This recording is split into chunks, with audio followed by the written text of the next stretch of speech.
I am DodgeThis82, and today I'm being joined by the author of Purple, Reddit user TintedThreadOfMurder, author Ajinkyal Goyal. How are you doing today, man? I'm good, Dodge. Thanks for having me. How are you? I'm fantastic. I'm great. Thank you for asking. For the people who are listening who aren't the writer, Mhm. I was just telling him that I get giggly before interviews, so I think he's kind of judging me now. So I'm like, Not in the slightest. No. oh, you can hear me? Was I not meant to be able to hear you? No, you were. Yeah, I'm being silly. Oh, this is gonna be fun. This is gonna be so fun. No sarcasm. Absolutely no sarcasm. Good, good. So, Nice. yeah. I feel like I need to tell people that all the time when I'm not being sarcastic. So like, wait a minute. Resting sarcasm voice. Yeah. Oh my God, is that a thing? It is not, but I mean, I'm sure it could be. Don't see why not. I like it. Feel free then. Yep. So, purple. Mhm. Purple. Beautiful. Thank you. Thank you very much. This is the story of the day the sky burned a fierce purple. A color otherwise docile, calm, accepting, and welcoming, lit up the sky in an eddy of hues. For it is the quietest ones who snap the loudest. This is the story of the day the sky burned purple, halfway between the calm contentness of blue and the rage of red. One flowed through another until neither were recognizable, and something unheard of beckoned in its place. You would think that a crimson sky would hurt the most. That pure, unadulterated rage would be the most painful shade to scream at you. You would think that, and you would be wrong. And thanks for narrating it. That was unexpectedly cool. Dude, you told me that I was the first person who has narrated your work, and I forgot my name for a second. What was that like for you to hear someone read your story? I had nothing to expect. I didn't know what to expect. So that was just it was Right. I thought anything that's gonna happen would be great, but then that was what you did was just amazing. Dude, thank you. And the second you sent me the link, I mean, I had just woken up when you sent me the link, but the second I was a bit conscious, I ran downstairs just to show it to everyone. I'm at home right now, so I just went to show it to everyone in the house. Oh, that's so great. That's so awesome. I'm blushing so hard right now. So you were the first 50 views, maybe. You Very, very possible, yeah. Wow, thank you so much. That's awesome. Usually when an author tells me they've never had something narrated before, that's like an extra bit of pressure. You didn't know that going in, though. I didn't So, know. No. yeah. How did you come up with this story? Goodness. Okay, so after I wrote it, a couple people actually reached out to me asking about the theme or the motif of the story, and actually with like their own ideas and everything. Because I left it vague. I left it sort of intentionally vague because I felt like it could be anything really. But my own inspiration was actually really, really mundane. It was just a good day gone bad. So like Mm. a blue sky sort of having drops of red splashed onto it and eventually being left purple when enough bad happens, when enough red happens, leading to only purple skies eventually. So very, very sort of mundane inspiration. And I just took that and sort of ran with it. It's terrifyingly beautiful. Thank you. Thank you. So when I first read it, Mm. I hadn't discussed it with you beforehand, like what the tempo of the story, like how you imagine it being read. No, no, you hadn't. You just told me you would, and I sort of just said yes, fantastic. But it was sort of the exact tempo I thought. Yeah, Oh, was it? yeah, I thought it was. So you did a sort of like slow and gradually getting more intense sort of thing, and that was exactly how I read it out loud to myself. So when I write, Oh, I always like read out loud my writing just to make sure I haven't missed any errors. So that's one of my editing process checklists, and that was exactly how I did it. you're gonna make me cry. Holy cow. That's freaking huge. You're a very good narrator. Maybe what they're saying is true. I don't know. It's a little scary to think. Like if what people are saying is true, then oh my God. Yeah, but then everything might be true, which is the scary bit, isn't it? Everything. Yeah. So I can't take full credit for that. Like the way it was written, it just had that kind of flow to it. So I just went with it. Was that intentional or Well, I suppose when you're writing, tone and pace and all those musical sort of qualities are always like a factor that you put into your story. So yeah, I would say it was at least semi-intentional. that's a good point. I write not well, but put that in real quick. I write not well, so don't get any ideas, people. That's something that happens subconsciously, I think. It's not like you're always reading your work out loud. We've got an internal dialogue, right? So it does sort of just happen, if that makes sense.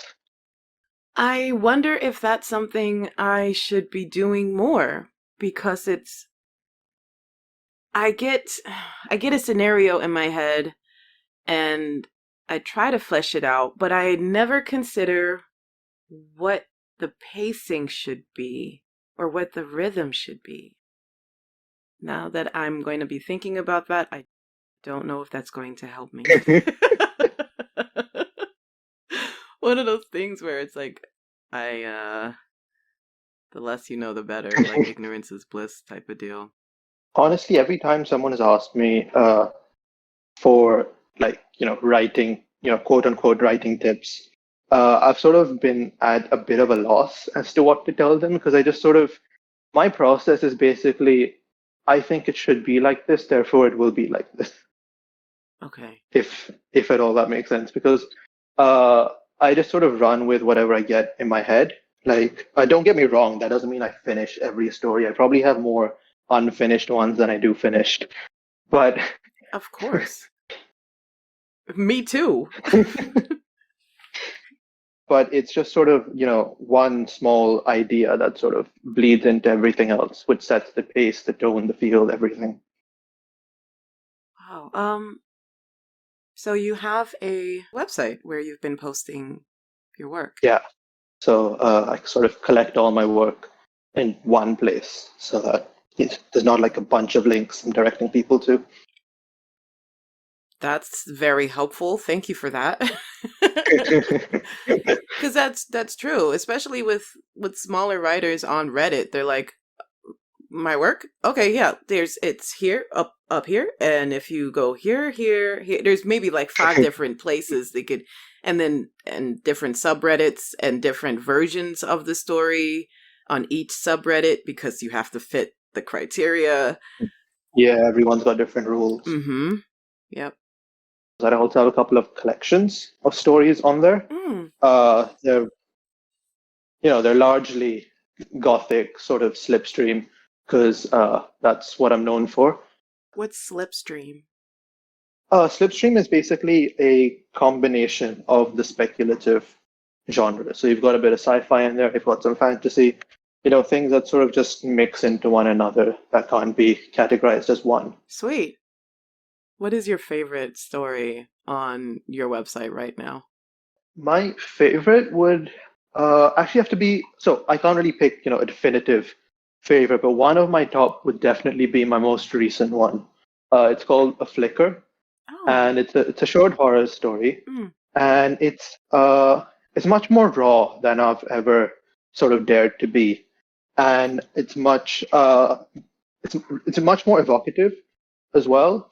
Uh, and surprisingly, it's an experimental piece. It's one of, so usually I have a more explicit narrative, all the ends, all the loose ends are tied up. Hmm. There's not a whole lot left up to reader interpretation. Obviously, I didn't follow that while writing Purple, but that was, usually I do. Hmm. Uh, but for a flicker, I just sort of threw all of my usual rules out the window, and it has been incredibly, incredibly well received. So I'm really happy about that. Awesome. So I've got a running archive of all my stories up. So if you just want to browse my work, read it, leave a comment here and there, I'm happy with that. Mm. If anyone wants to subscribe, I have got both paid and free subscription tiers with appropriate perk. So everyone who subscribes, regardless of at what level, free or not, gets a copy of Frozen Summer, which I've taglined stories from the dark and twisted crevices of the universe. Mm. So it's 11 terrifyingly thrilling short stories uh, that I've put together into one collection. I'm just giving it away to whoever wants to subscribe.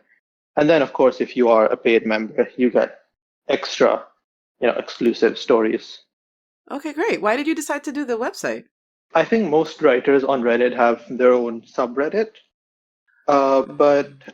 I didn't start off with Reddit. I came to Reddit later on in Oh. my writing sort of quote unquote career. Mm. So by the time I'd started on Reddit, I already had a website going, not this website, I had a different one going. So I just continued with the website idea because I also felt like that's your place on the web. It's Yes. not like a reddit.com slash, this. This Yes. is innocentlymacabre.com. This is my area. Just seems more professional. Just seems more legit. Yeah, that too. I do, the odd editing job here and there. And if I can direct, a prospective client to my own website, that sort of gives them more confidence. Mm-hmm. Yes. So, So, if you don't mind me asking, what do you do? me, I'm a student. I'm getting an engineering degree. So, probably much younger than most people you've talked to. Probably not. No, probably Oh, not, good. actually. Oh, good. Okay. So not that far out of the water then. No, no. Do you find that you bring any of that to your writing? Um, I don't know. I think for both, you sort of need to be able to think of a particular angle Mm. that you want to take. Mm. But other than that, art versus a sort of more technical thing, they're pretty different. There's very little overlap in terms of the skill set or sort of the approach that you would take to the two. So I don't think they really cross over that much. Maybe my brain is just weird. Like when I see an abstract painting, I think math. When I see colors, I think of numbers. It would make sense where that association would actually come from. Because if what you buy is numbered and if Mm. you bought colors are numbered, then yeah, it would make sense. What number is purple to you? Wow. Wow. That is a weird. You brought my brain to some really weird places just then. Whoa. Why did I think 43? Why did that pop in my head? 43. Yes. Oh, that gave me chills. Okay, moving on. Oh, oh, I can't handle it. How did you actually A, find me, and B, choose my work? Well, I believe you posted it in the Discord for posted stories. Oh, so through there is where you picked it up. Yes. Yeah. Oh, fantastic. Yeah. Ran across it there. I was looking for something short because I was try to do 18 projects at once, like usual. And 18. I'm only slightly exaggerating. Yep, 18. And I ran across your story, and the reason why I chose to narrate it was because it was a pace, it was a rhythm, it was a topic that I hadn't seen or I hadn't worked on before. Um, So I was looking for something different that I hadn't done before, and your story like ticked all the boxes. It has nothing to do with upvotes for me. I don't let that steer my decisions at all. If anything, it probably would have drawn me to it even more. nice. Yeah. You're at 15 upvotes right now, and that's kind of mind-boggling to me. Deserves way more. Thank you. You're welcome. You're welcome. You're a really good writer. Thank you for writing it, and thank you for allowing me to share it. Thank you. Thank you so much. You're welcome. You're so welcome.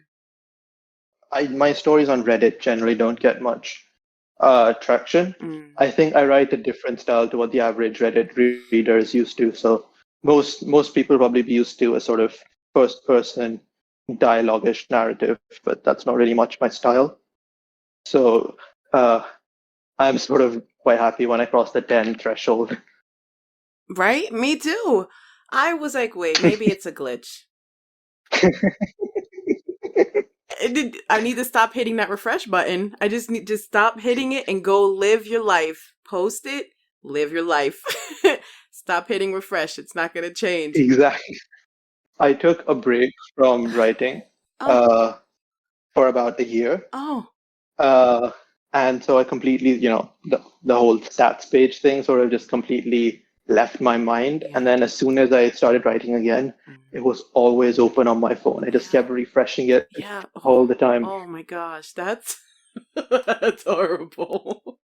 I've interviewed authors who were like, I upload a story, I go to bed. Or Yeah, I can't do that. I upload a story and I uninstall Reddit from my phone. Like that's all that's the only way I can live my life. It was the exact opposite for me. I downloaded the app after I started writing again.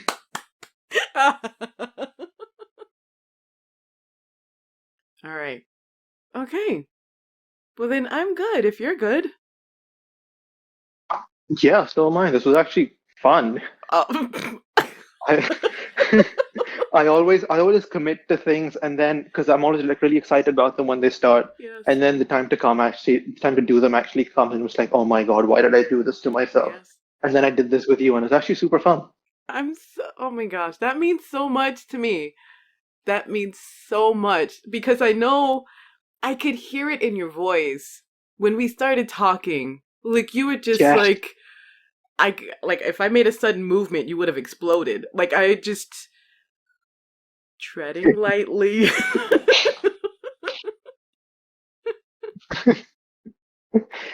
I had so much fun talking with you today, Ajinkya.